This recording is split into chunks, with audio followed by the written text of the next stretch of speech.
We are live! West Coast Sports Junkies from our studios in New Westminster, South Surrey, and Burnaby from beautiful British Columbia. Don't forget to subscribe to our show on podcasting platforms such as Apple Podcasts and Spotify. Be sure to also follow us on Twitter at West Coast Sport 9. If you have any suggestions, questions, or just want to get into it with us, Ty, Mike, and myself are always here to interact. Reach out to us by email at westcoastsportsjunkies@gmail.com. We are also now on Instagram at west_coast_sports_junkies. Follow us there. West Coast style. Ready to talk sports, beer, and everything between. Here we go!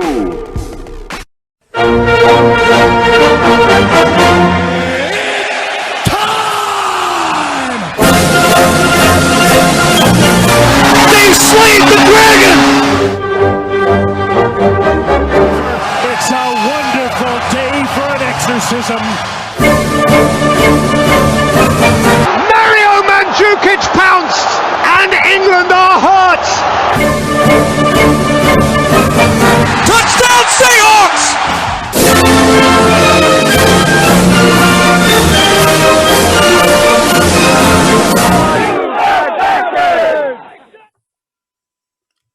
All right, we got a great show for you this evening. Busy show as well.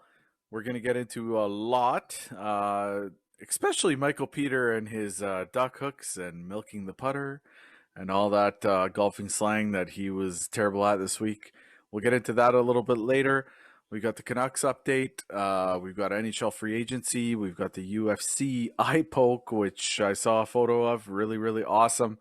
Awesome photo. We got Russell Watch. We got Drew Brees.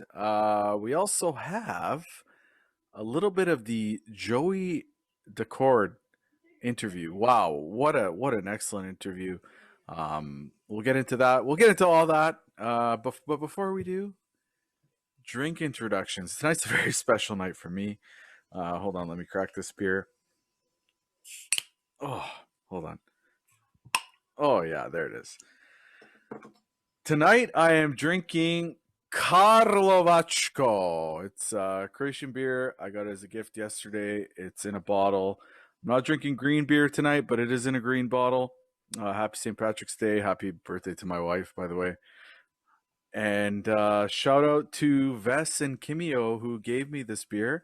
Really looking forward to having a sip of it. Hold on, let me just take a sip of that right now. Oh, so good. What are you drinking, Mike? Yeah, thanks, man. It's good to see you guys again. It feels like it's been a while. That beer, I'm jealous, Govik. We had a few of those on your wedding in Croatia, and that's a fantastic beer. I wish I had a couple of those right now, especially in the bottle. Love them. Tonight is a St. Patty's Day, so we're going with the Guinness, classic beer. Love Guinness. Don't drink it very often, but St. Patrick's Day, that's what I'm going with. Also, want to wish your wife a happy birthday, Chris. I texted her earlier, but you can tell her again for me. Thank you. Happy St. Patrick's Day, everybody. Good to see you guys. Another night on the podcast here. So I went out this evening before the show to a couple of local watering holes of ours. The Paddle Wheeler in New Westminster. Great patio. Sat out there tonight. A little cold, but nice night. Had a Guinness there. Went across the train tracks to Kelly O'Brien's. Had a green beer. You know, the usual routine on St. Patrick's Day. But tonight for the podcast, I'm drinking a nice Crown and Coke. You guys have heard me tell you about this drink before. And yeah, can't go wrong with it. But yeah, happy St. Patrick's Day to everybody. Happy birthday to your wife, Nada Govik. And yeah, let's get into some sports here. Yeah, I just want to say real quick that this is the second year St. Patty's Day I've been in quarantine and been sitting at home. Usually I get out and go to a bar and have a green beer, but it feels like it's been forever, and I missed that today. Just work, come home, chill. Yeah, the green beer is definitely a staple of today. It's a staple of my wife's birthday. Well, we are going to skip the best bets tonight because of the terrible track record that Ty Shields has had. We'll just jump right into the NFL free agency. Ty? Yeah, thanks for bringing up the best bet thing there. That was nice of you. But yeah, I think of it as a win not having to have a shot tonight. So I'll take it. 1-0. Anyways, it's been a crazy week.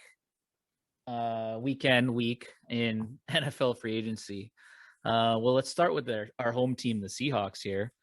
We're very quiet on day one as usual, but we have recently made a few moves. We signed Akello Witherspoon to a 1-year deal from San Francisco. He's a decent young cornerback. And we also just signed Gerald Everett, a tight end from the Rams last year. But we made a big splash. Actually, right before we came on the show, it was reported that we traded for Gabe Jackson, an offensive lineman. Finally. What? That's what we've been waiting for. That's what Russ wants. Unreal. That's what everybody wants. Holy catfish. Right? That's insane, man. So no, I'm pumped about that. I saw that too, and I couldn't believe it. Like, yeah, he's a good one too. Super excited for that. On the negative side, we lost Shaquille Griffin, our top cornerback from last year. He signed down in Jacksonville. He got paid. Like, he got a really big deal, which I'm not surprised the Seahawks didn't shell out that type of money for him. There was a lot of money guaranteed. And that's why we signed the guy from San Fran, a lot cheaper of a deal. But I wasn't good for Griffin, man. He deserved it. Him and his brother, they were fantastic up here. For sure. Good for him. But I was really remain fans of theirs. I was disappointed with what they've done so far, but when they announced that trade for Gabe Jackson from the Raiders, I don't know if it's just because I saw an offensive lineman and we've been so adamant about just making a move for an O-lineman, but I was pumped as soon as I saw that. How about you guys? Absolutely, man. I was over the moon pumped. It was like the news I wanted to hear all year, that we actually finally did something up front there for Russell Wilson. And I'm sure he's pumped. He's got to be excited. I haven't seen him tweet anything about it yet, but it's still relatively early. This happened this afternoon, not too long ago. So. Exactly. Absolutely over the Warren moon. Like, it's just unbelievable. So Ty, tell us a little bit about what Bill Belichick did this week. Oh man, the guy lost his mind, I think, this week. So New England had the third most amount of cap room in the NFL. So I think he saw Tom Brady win a Super Bowl, and that pissed him off. And he said, "You know what? We're gonna go sign every big name free agent we can get. Give me all the money. Give me every player we can find." And he wants to beat Tom Brady when he returns to Gillette Field next year. I've been trying to think, like, is it about him getting back to the Super Bowl, or does he just want to beat Tom Brady when Tampa Bay comes to New England next year? What do you guys think? I agree with you 100%. I think that I don't think he just wants to beat Tom Brady, but he wants to be in the big game. He doesn't like losing. I don't think he cares really about Tom Brady in that particular game, but I think he didn't like seeing Tom in the big game and him watching from his giant yacht. Agreed, probably. But think about Tom Brady coming back to Gillette Stadium next year. I know, obviously, he's thinking of the big picture, but a little piece of him is like, I need to beat Tom Brady when he comes here. He cannot beat us on our field with that current roster they had last year. So he went out. He's never had this opportunity. We've talked about in past episodes how the Patriots are always up against the cap. They don't have a lot of money to spend and all of that. So this year, like I said, they had a ton of cap space, a ton of money, and Bill Belichick, like the emoji I think I sent you guys, he was just making it rain, just shelling out money every direction, every type of position, every big name player out there. He was just having a field day. A lot of fun. He spent that money and he wanted to spend it, and he did it in a way that will make his team better. I disagree with me if you want. Oh yeah, it'll make his team better on paper 100%. You see though, year after year, usually those teams that are spending this big money on the first day of free agency are the loser teams, right? Like the Jets. Where are they going with a quarterback? They re-signed Cam Newton. That was part of their process this week to a 1 year. Signed Cam Newton. Yeah. Like Cam Newton had a tryout year last year, and they took that as what did he get paid? But he got paid about the same as he did last year. I think $5 million guaranteed, $9 million potential with incentives and everything. But they put a lot of money into some weapons for him this year. So they signed the top 2 free agent tight ends available, being Hunter Henry and Jonnu Smith, which sucks for our fantasy teams because you can't draft either one of those guys now, right? Oh man, well, I find in fantasy in the tight end position, anyways, there's only really 5 in the league that are crazy good. Yeah, true. Or if that, and then, and then every other one's you're lucky. It's the luck of the draw that week kind of thing. Mm-hmm. But yeah, those 2 you just name drop there are I wouldn't say the top 5. No, I don't either. But but they were the top 2 of free agent tight ends this year. Yeah, exactly. Right. Is what I was saying. But I said, for fantasy purposes, not great. But yeah, I mean, I'd be over the Warren Moon if I was Cam Newton, 100%. He definitely has a lot better options. He's got some better players to throw the ball, catch the ball. Sorry.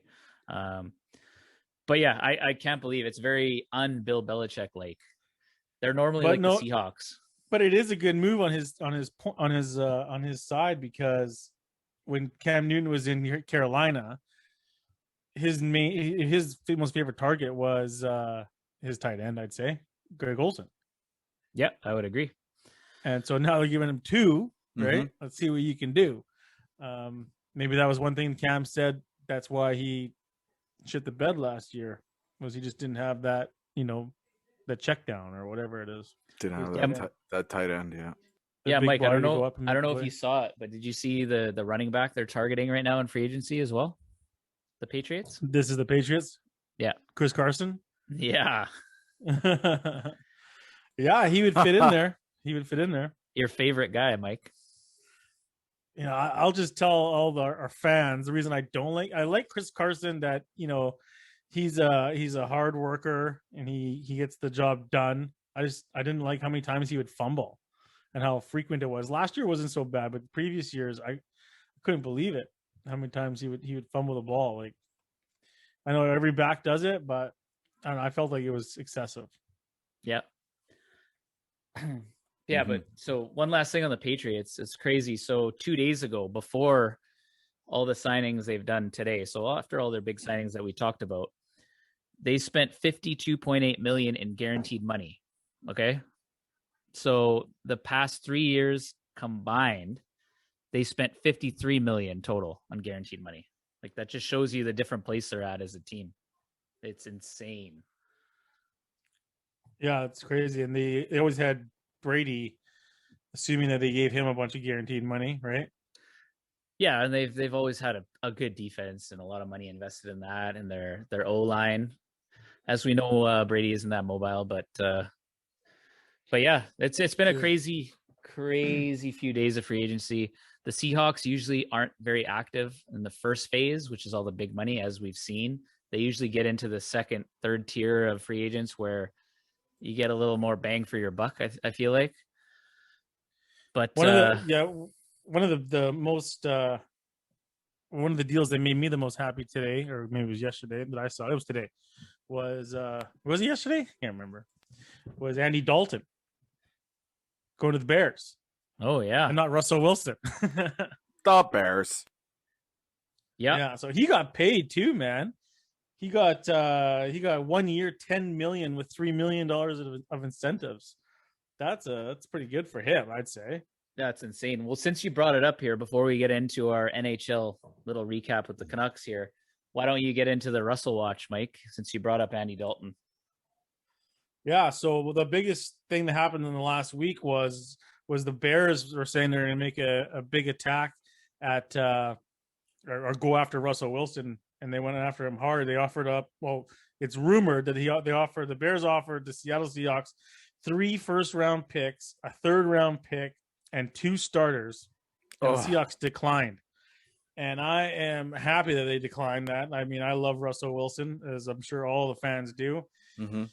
Yeah, I know I've had a couple of my friends disagree with me, think that we're crazy, but you just don't find a player with that kind of heart and that kind of drive. Like Russell being I think he was a third rounder and coming into being a starter in his first year and just having that work ethic and that he dares to be great. And you can't measure a player's heart, especially in the combines and stuff like that. So I'm happy that they rejected that offer, and the Bears went out and signed Andy Dalton, which is great news for Seahawks fans if you're a Russell Wilson fan, because it looks like he's going to be staying in Seattle. I haven't heard any other team pipe up and say that they're going to want to come after, make a serious bid for Russell Wilson, especially the ones that are on his list. Yeah, and you can't knock him. I mean, well, I don't know. Can you knock the loyalty though with this whole charade that's going on right now with Russell Wilson? You got the heart, you got the determination and all that, but can you say he's a loyal Seahawk after this? Yeah, I can. It's gonna be interesting to see how the team reacts to him coming back. He's close with a lot of those guys, but I mean, I've talked about it before on the podcast. How is he going to go back into that locker room after calling out like his shitty? He didn't say a shitty O-line, but for all intents and purposes, it was a shit. He called out the shitty O-line. That's true. That's true. Yeah. Hang on a sec. What I heard, I actually finally read a couple articles on what Russell actually wants, and that was he's got a 3-year deal or 3 more on his deal currently, and what he wanted to restructure his deal to get more guaranteed money, less against the cap, so that they could bring in more pieces needed to make runs for championships. I mean, I don't think that's a bad idea. No, why and wouldn't the Seahawks wouldn't want to do it because they got to give him the money up. They got to pay him the money up front, and if he gets hurt or whatever, they still got to pay him. Is that why the team would not want to do it? Well, a little bit, but that still can happen. We're still early in free agency. This, like I said, the Seahawks never are the team on day one to make a big splash. We don't like throwing out that huge money. Under this management team, they don't do that. They wait for usually the second and third tier players, like I was saying. So at some point they could restructure Russell's deal, and they don't have to ask him. They can do that whatever he wants, whenever they want. And I think they will at some point. And bringing on Gabe Jackson, who we traded for today, he's got a fairly big cap hit. He's almost $10 million a year, which will put him up there as one of our highest paid offensive linemen. So it could happen at some point. But back to the dude better produce. What? But the trade, I could have seen the Seahawks accepting that trade if the Bears had a top 5 pick in this year's draft. Yeah, absolutely. Because it is a very QB heavy draft. There's 4 quarterbacks that are expected to go in the top 10 right now. And franchise quarterbacks are hard to find. So I'm not surprised they turned down that trade. On paper, considering how the team has been in recent years, it kind of looks like, how could you turn that down? One of the roster players they were mentioning, by the way, is Khalil Mack, who would be absolutely amazing to have on our D-line. Dude, I'm sorry to cut you off here, but I would have absolutely lost my mind had the Seahawks accepted that deal, even if it was top 5 pick. You can't find a Russell Wilson in these drafts easily. He's a diamond in the rough. That's what I just said. That's what I said. That's why I said the Seahawks rejected it, right? It's so hard to find that franchise QB. So we would, say we made that trade, even if it was a top 5 Chicago pick, we still don't have a QB, but at least I was saying the top 5 pick would give you a chance at one of these young projected top 10 QBs. But yeah, it's such a crazy position where you never know if you're going to get that guy. Mm-hmm. And when you get that guy, like we have with Russ, you don't want to let him go. Yeah, absolutely. I think I'd love for him to stay here his whole entire career. I think, he said that too. He'd love to. This whole media story, I think, is blown a little bit out of proportion. I'd love to see when he comes back to talk about it and just say, yeah, well, there's there's nothing. Like I didn't say that, or we Oh, just said well, if they want to do this, well, we go here if you want. But yeah, it's blown out of proportion, but he could end it right away with one press conference. But he's not going to do that. Yeah, great point. We've talked about that before. Like he could just silence all of these rumors with one simple tweet. Even he's so active on social media, right? Yeah, He could one tweet can end it all, but Yeah. that hasn't happened. So what's actually going on? But Yeah. he's had his agent come out and say, look, we don't want to trade. We're saying that if the Seahawks Yeah, wanted to but trade that us, is Yeah, what but this is where we would fuck go. the agent, man. Fuck the agent. If he wants to end it, he could end it. He can come out. He can say his 2-minute speech about whatever he wants, or he can put Yeah. out a tweet. But he hasn't done that, Mike. But for now, back to it'll what we were happen. talking about, I think Russell Watch has pretty much ended for now because his top 4 requested trade destinations have all filled their QB positions.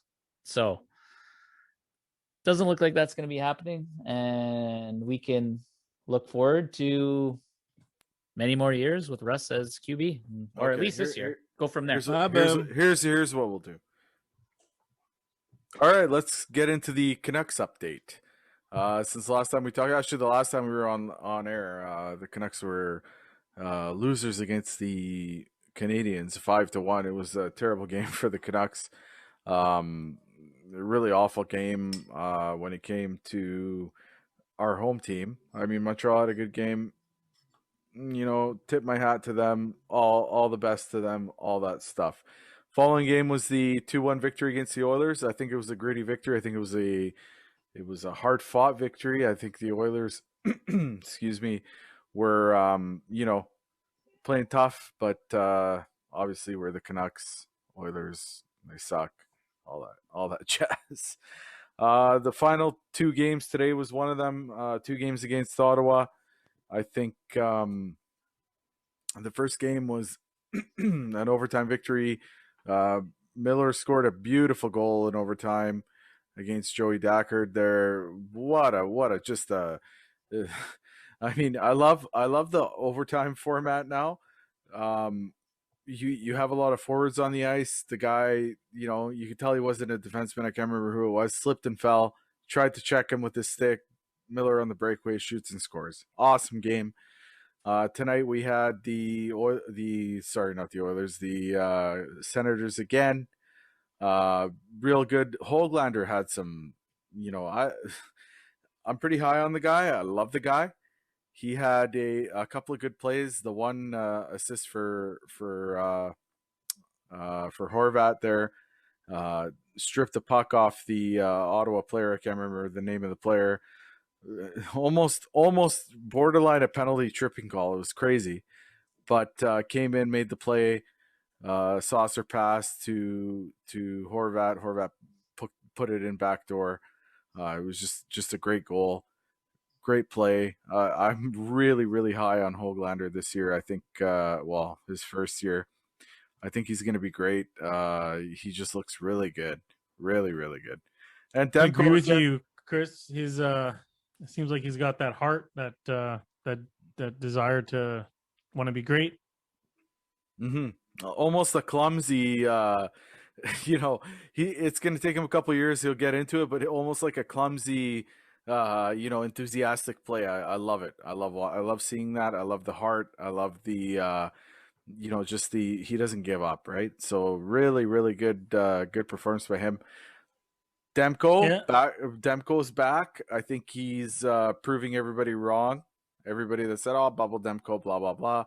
No, I think he is. He's on his game. Everybody can see it. Everybody notices it in the NHL. Really good performances in the last few games. I just don't. You know what? I was kind of hesitant when Markstrom left, when he went to Calgary. I was like, ooh, yes, Bubble Demko, he had 4 really good games, 0.63 goals against, whatever the crazy numbers were. But you know what? That's coming back now. Kelly Rudy, even on Hockey Night, just, when you have a commentator that was a former goalie and he's giving the guy that much praise, something's going right. What do you guys think? I'd have to agree with you 100%. And just, Go. has pissed me off, actually, guys. Demko has pissed you off Mm-hmm. because he's playing well now. Because he's playing unbelievable, and our team has been playing honestly shitty, very shitty overall. Yeah, very true. Yeah, I agree. He's filling a lot of those holes. He's making us. Well, he's getting us these wins, honestly, like on his back. We have been outshot by Ottawa, almost 2-1 in terms of shots on goal. I know that's not everything, but we all watch the games. We all see what's happening. We 47 shots on goal in that first game. We are not a very good hockey team. We're 6-1 in our last 7 games without our best player, who is arguably like a top 10 player in the NHL, Elias Pettersson, I would say. And he's pissed me off because we're ruining our chances of another good draft pick. This team is not going to win the Stanley Cup. We're not going to win the Stanley Cup. We could sneak into the playoffs, possibly. Even still, with all this winning we're doing, we're not gaining much ground in our division. It's super tight. Everyone's picking up points. It's really hard to gain ground. And when I see Francesco Aquilini tweeting, Yeah. Oh my God! Like, what did he tweet? I didn't see it. He tweeted out, not too sure what, like, not these aren't exact words, but not too sure why we started the season so poorly. But great to see we've turned it on and we're getting it going here. Yeah. Plus, we're getting great goaltending from Demko. Like, plus, but it really, honestly, is all Demko. It starts with him and ends with him. Okay, yeah, the goals are coming. They're scoring goals, whatever. But yeah, that Aquilini tweet kind of made me laugh. Like, I think the Canucks need to be sellers at the deadline. And what's happening right now is we're on another path of getting within. We could even actually get over the hump to be within the playoff bar, right? Like over the playoff bar, and we could become buyers, guys. Can you imagine? They make another stupid trade to bring somebody in. No. The problem with Demko is he's trying out right now. This is his final year of his deal. He's a free agent, so he's going to be playing his best because he wants to get paid. Whether it's that's another reason he's pissed me off. Thanks for reminding me. So whether it's by the Canucks or by anyone else, so he's going to be stepping up his game and doing everything he can to win. So we're going to have to pay Demko, Pettersson, and Hughes all within the next few years, maybe even this year, depending on how they want to do the deals, right, and how they want to structure them. But oh man, it just seems like the same song and dance with the Canucks. Like, don't get me wrong, like, they're our team. We like when they're winning, but we want a Stanley Cup. We don't want to just get into the playoffs and have bubble Demko steal a round or two. We want the overall. I got to correct you. With one thing there, Ty. We also got to pay Tremkin because he's up. No, his deal's done over in Russia. They lost in the playoffs, so he's done with the KHL. And I was reading articles. He wants to come back to the NHL. It's about us. It's time for us to make a deal with him. We have 1 year left on his contract. Now's the time. Let's bring this boy back. It could be the West Coast Sport Junkies call. I'd love to bring him called it back. Episode 2 or 3. And honestly, I'm not too worried about his contract because he just wants to play. He wants a shot in the NHL. I don't think we're gonna have to blow him away with any crazy deal. We can get him on a fairly cheap deal, bring him over. He just wants to play.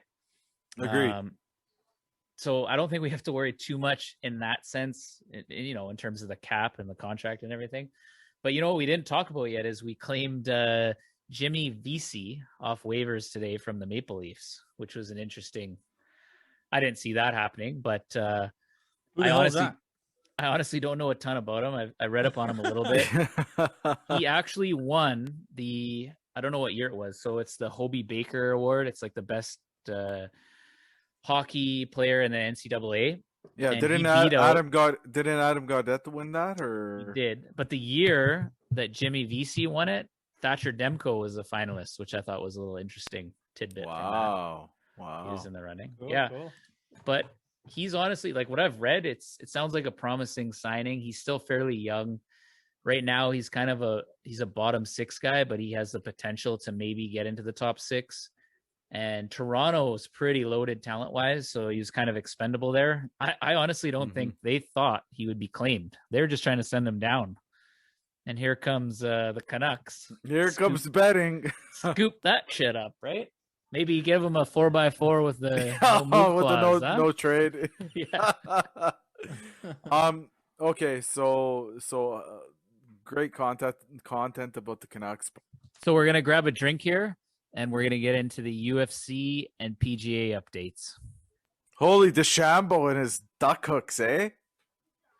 Yeah, did you see that? Oh wow, Mike, that looked like you off the tee at Northview on Sunday. 100%. Wow, man! Wow. You do not see that every day from PGA pros. Yeah, Shocking. no, you're 100% right. My golf game is a little bit in shambles right now. I got to figure a few things out. I'm going to be hitting the range tomorrow night. I'm playing in Vancouver at Vancouver Golf Club on this Sunday, and I want my game to be back to tip-top shape. It's hold on. Your game is in the shambles. Yeah, you've been working on these one-liners, eh, Chris? I can tell. I like. Man, you're on a roll, Chris. Fires anybody. You had me on the first one real good. That came out of nowhere. Yeah. But let's talk about golf since we're getting into it. So this past weekend it was TPC Sawgrass in Florida, and it was the Players Championship. It was one of my favorite tournaments, and I'm sure Mine Ty, too. you would agree with me. Yeah. It should be. I think it should be another major. They should make it. The money's there. It's with a $15 million purse, and it didn't disappoint, man. It was good. It was great. Great golf. We had Justin Thomas pulling off a Sunday victory, and he was playing lights out on Sunday. Yeah, he was amazing, man. And again, for the second week in a row, we had DeChambeau and Lee Westwood in the final pairing going into Sunday, and they didn't get the job done this week. But couple notables on the tournament, I would say Corey Connors, the Canadian, the lone place in 7th, taking a check of he's in contention. $500,000 he's bringing home for this one tournament. And man, he's playing some good golf, and I'm super excited for the next month ahead of us, because he's taking next week off. Then he plays Valero, which he's the defending champion. He won it last year at Valero. Yeah. Masters is right after Valero, right? Masters right after. So he's playing. So that's his sort of schedule, and the guy's been in top tens. Yeah. I think he was in 3rd place the week prior to this one, and he was in 7th place at the Players. The Players is a big tournament. All the big names are in that one. They all want that money. And I think he has the game to contend at Augusta too. Absolutely. The way he's been playing. Absolutely. Like you say, at Sawgrass for the Players, it arguably is the 5th major. Tough conditions. You got the wind howling. You got all that water. You got all the drama at 17, 18. Did you see Justin Thomas on 18 on Sunday? That tee shot? Justin Thomas on 18. Oh, and it almost went. It was like a meter away from going into the water. Yeah, it was and he was one shot, stroke, but it was he won it by one lucky. stroke. So that was it. Yeah, that was intense. That whole stretch there, that 17, 18 at Sawgrass, I don't know any golfer that doesn't have Sawgrass on one of their top 3 courses that they want to play. Just to experience that 17th hole and then the 18th. When we can travel again, that is on our list. We are heading down there, man. I cannot wait to see all the balls that you put in the water in 17. Oh man, I know. Actually, I don't think it's a short hole. It's 100 yards, isn't it? It was only playing 130 yards for them. And from our tees, we'll probably play the Blues. Yeah, you probably $110, 100 yards or something. Because remember Justin Thomas saying afterwards that he's hitting a 60-degree sand wedge in on it. It's what? Yeah, but it's just, he's $140. How does this guy hit these clubs so hard? I know, it's so intimidating though, that hole. It's not even the hole's super easy, right? It's just the picture of it, just looking at it, water everywhere, island green, man, unbelievable. Yeah. But like you were saying, super fast greens, hey? Oh yeah, Even you they hit the see- green and they can't hold the green on 17. Did you see Dustin Johnson almost hole it?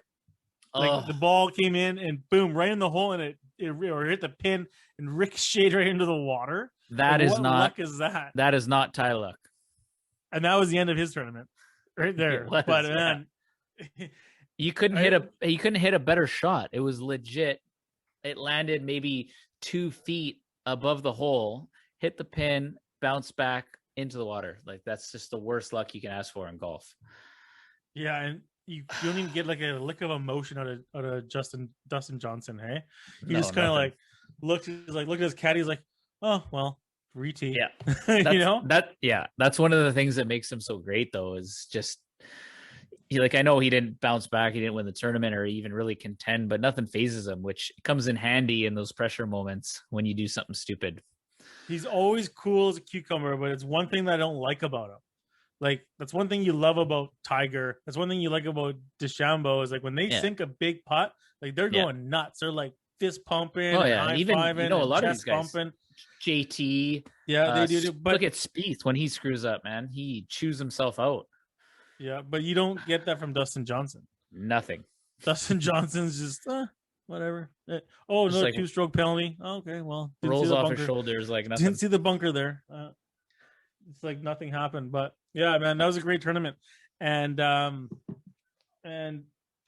another big news in golf this past week is Tiger Woods is out of the hospital and he's back home. I'm obviously happy about that. Boom. Yeah, that's great to hear. Everyone's happy about that. And he said he didn't say much. He just said that, he's back home and he's recovering. But, it was kind of like a little sigh of relief for all of us. For sure. For sure. I just saw he released a short statement saying he was recovering at home, looking forward to getting back to life and the rehab. Obviously, he's got a long road ahead of him. And he's just focusing on getting healthy for his family and being able to walk around and all that stuff without worrying about getting back on tour. So I don't think we're going to see anything from him in a long time, but I wish him well. What do you think, man? You think he's going to come back? I think right now he's sitting there and that's his next goal. I think we'll see. I think we're going to see him again. You know what? We're going to see him again. We're going to see him again. I don't know. Like, obviously we have no idea the extent of his injuries and how, like, we know, kind of what happened when he broke this and that, but we don't know how bad it is in the rehab and all that.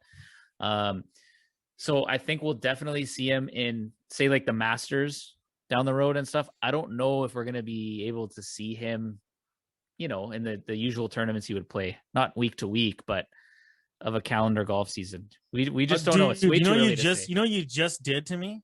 What? You just made me sad because I just realized that Tiger Woods is not going to be at Augusta this year. He's not going to be playing. How bad is that going to suck?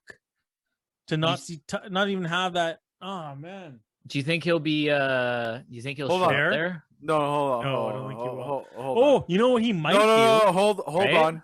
on. Let's just be thankful that he's alive. Oh, Absolutely. of course. No, we know. We said that. We heard that he's at home and we're obviously Recovering and stuff. He's recovering and stuff. But like I didn't even think about that the Masters is a month away, less than a month away, and he's not going to be there. He might actually be there at the dinner. That's what I was thinking. Do you think he'll? Yeah. How could you miss out on a Masters?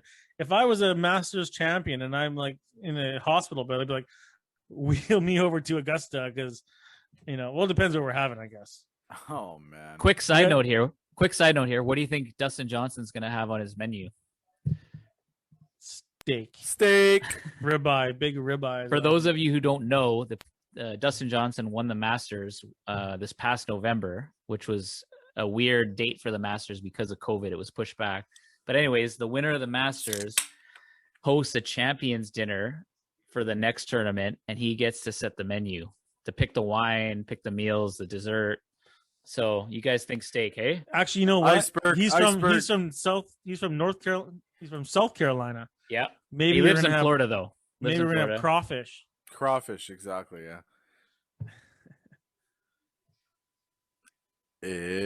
It's time.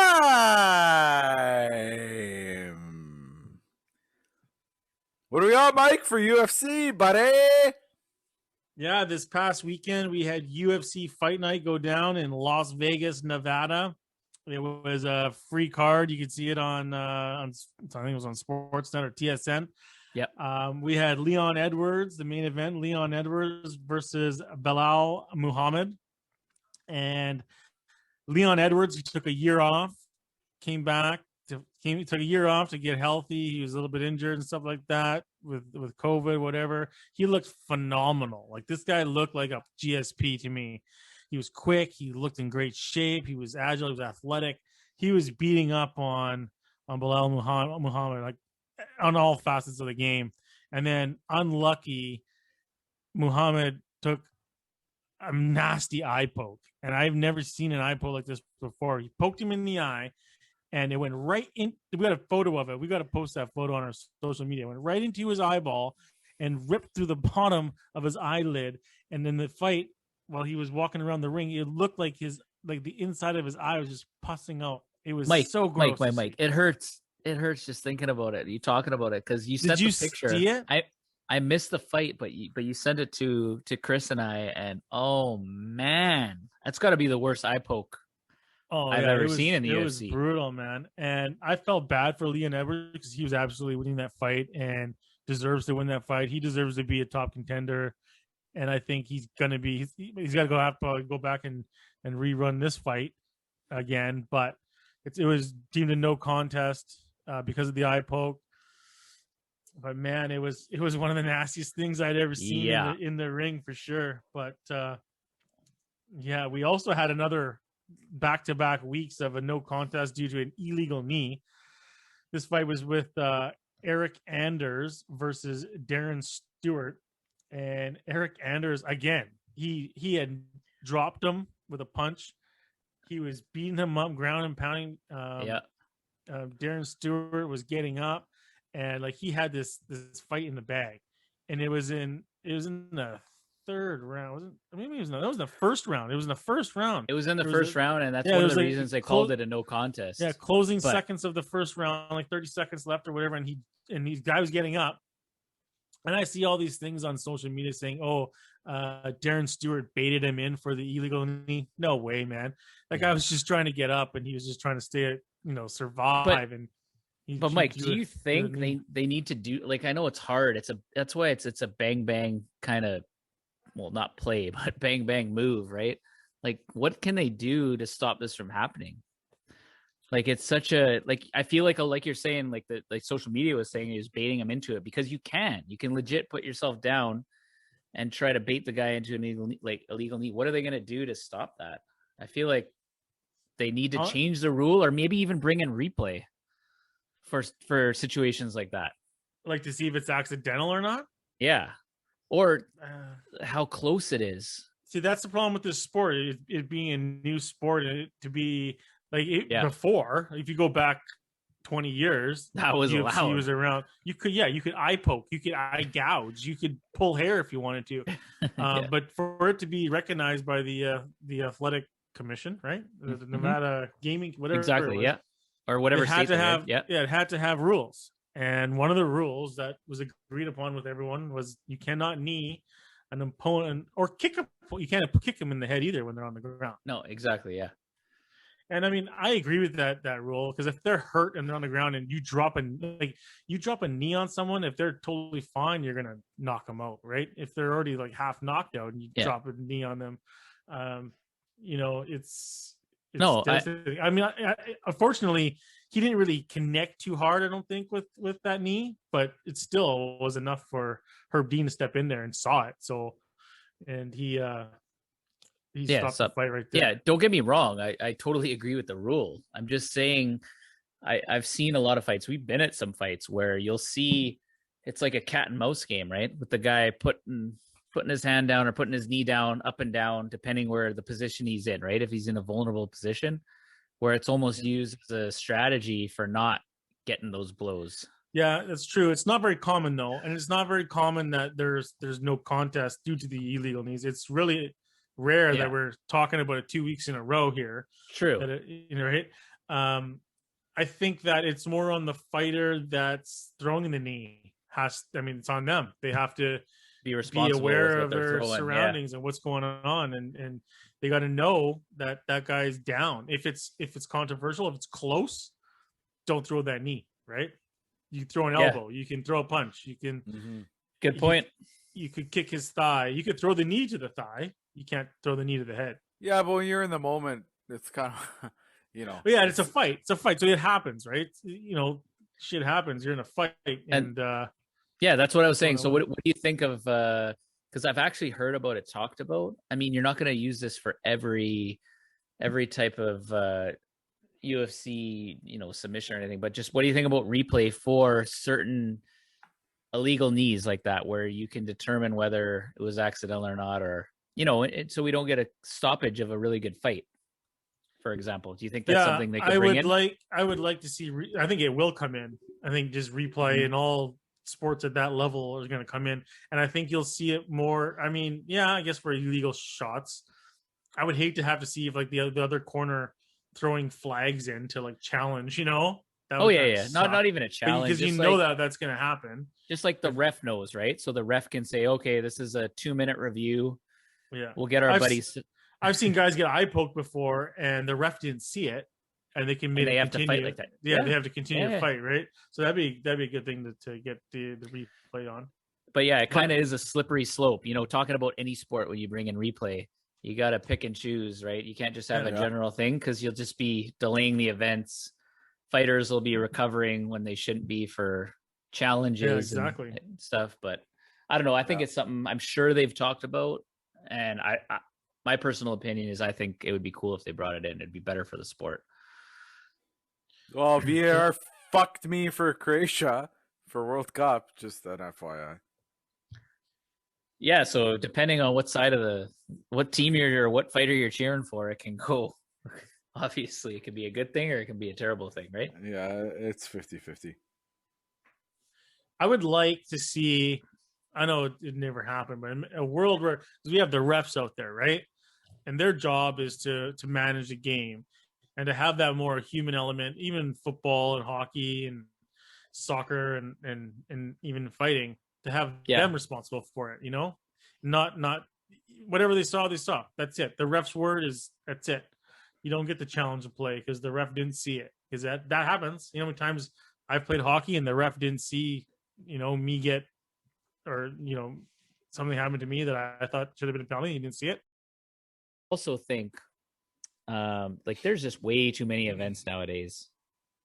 Like, I'm a huge UFC fan, or I wouldn't say huge anymore. I'd say I'm a big UFC fan, but all of the fights every week, there's so many fighters. There's so they're much to flooding keep the track market. of. They're flooding the market a little bit, which, it's great for the fighters. There's way more opportunity. There's way more fights. There's way more cards for. Yeah, but there's too much to keep track of now. Like it's not how it used to be. Oh, I would 100% agree with you. I like the old days where there was the one pay-per-view a month, and we would all get together at your house and have a couple of drinks and we watch it. We knew everyone that was on that card fighting, and they were all huge stars. And you'd be looking forward to it all month. It's tough to keep track of them. Like, even for me, I love the sport, and I watch the fight nights. I record them and I'll watch them, but I don't keep track of who they are usually, until they're at the pay-per-view stage. Then I'm saying, okay, this guy's gonna make it to the big stage. Now I'll sort of follow him. Yeah, usually for the fight nights and stuff. I have found some gems. I found some gems watching these fight nights, like the Sugar Show. I love that guy. Sean O'Malley. That guy, he's a good fighter, man. He's a star. See, I had no idea who he was until you told me about him. Yeah, and I'm like, watch this guy, man. He's a stud. Yeah, that's a good call.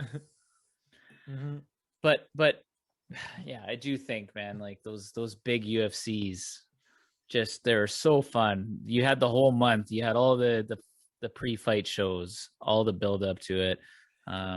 It's great for the sport. You still and get all it. the fighters. You still have the one big main event a month, basically, is pay-per-view. Like we have one this month. Yeah, we have one this month. Yeah. No, we already had it. No, we have. Oh Stipe. yeah, 27, 23rd or something like that. Yeah. Okay, yeah. Stipe and Nagano. Stipe. Who do you got in that fight, Govek? I'll bet you a shot on air. I got Stipe. I'll bet you 2-1. Deal. I'll take Nagano. That guy's got power, man. They both got power, but Stipe. Wait, That Chris, is- Chris, since you're a diehard Croatian, Mhm. who's your favorite Croatian fighter of all time? It's still Krokop. I mean, Stipe. Really? Yeah, it's still Krokop. It's Volkov kind of was like never the UFC champ, and he didn't Oh. even win in the UFC. I don't think doesn't matter. It's just his whole demeanor and his. he's only famous for getting knocked out by. No, he's famous for Gonzaga. pride. No, Okay, yeah. no, he's famous for what he did in Japan. See, he was a star at Pride. Yeah, he was. Yeah, Yeah, back in the day, his leg kicks were his unbelievable. what he did was incredible. Stipe is the best creation ever. I gotta say, but my favorite personally was Krokop. Let's get into it.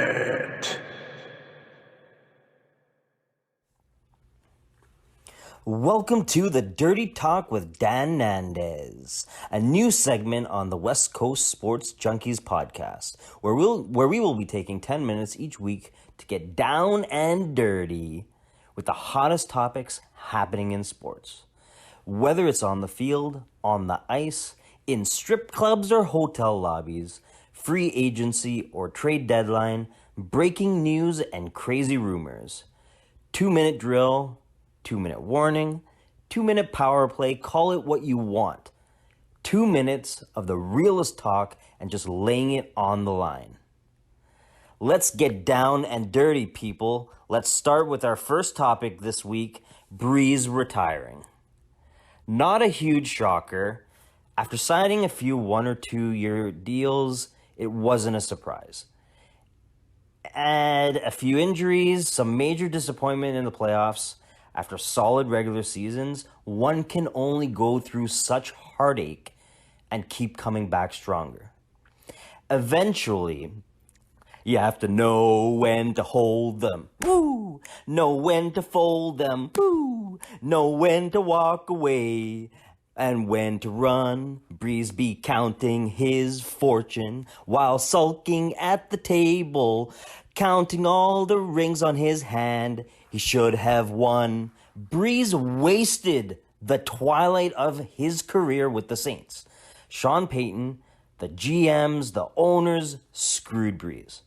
Never mind Breeze's legacy. He won a Super Bowl, currently holds several records for quarterbacks that will be surpassed by none other than Tommy Boy, but he will be in the Hall of Fame. But the fact is, Breeze wasted his last few years. Saints had what? Arguably the top 3 receiver in Michael Thomas, top running back in Alvin Kamara, solid defense, pass rush, but shit hit the bed when it counted. And now what? Taysom Hill, blind ass Winston is going to lead them to the promised land? The Saints will drop to the floor of the NFC faster than a bra hitting streets during Mardi Gras. That's the 2-minute warning. Let's jump now on to the local favorite Seahawks.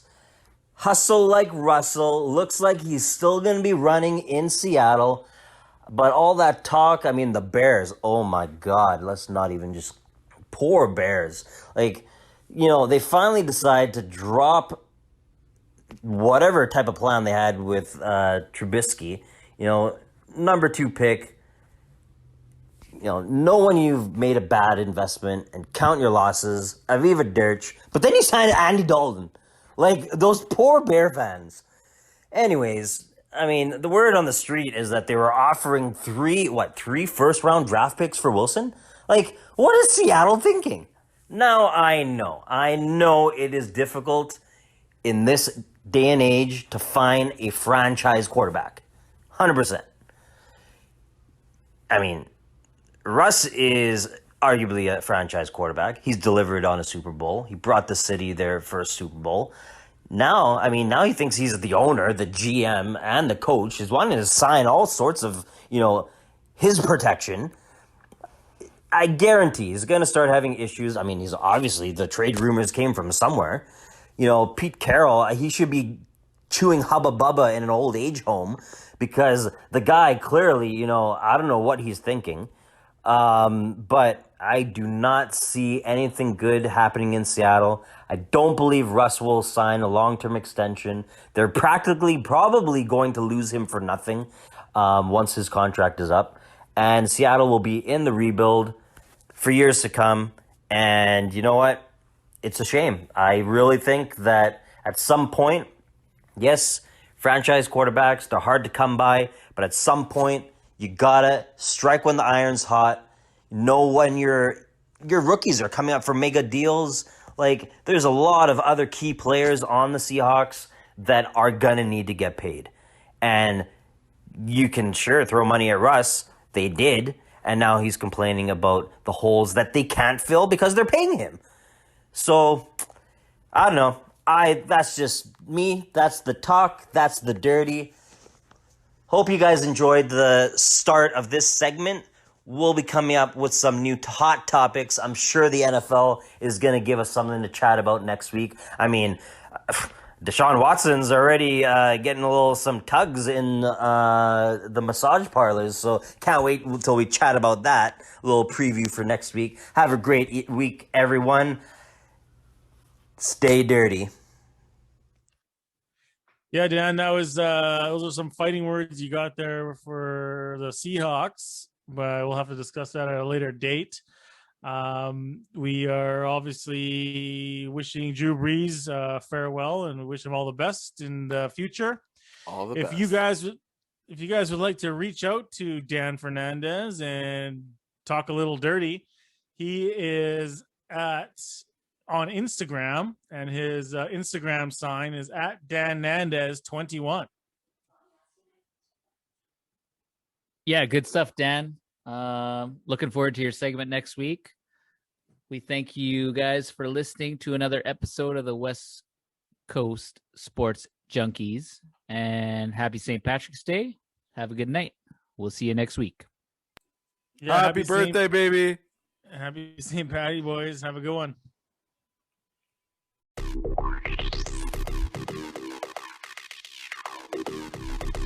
Well, that's our episode for tonight. Hope you enjoyed it.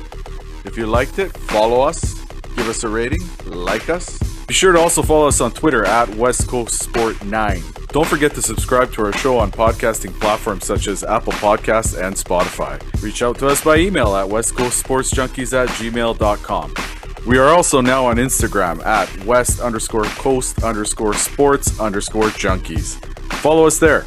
Thanks for listening. Join us for the next episode. Goodbye.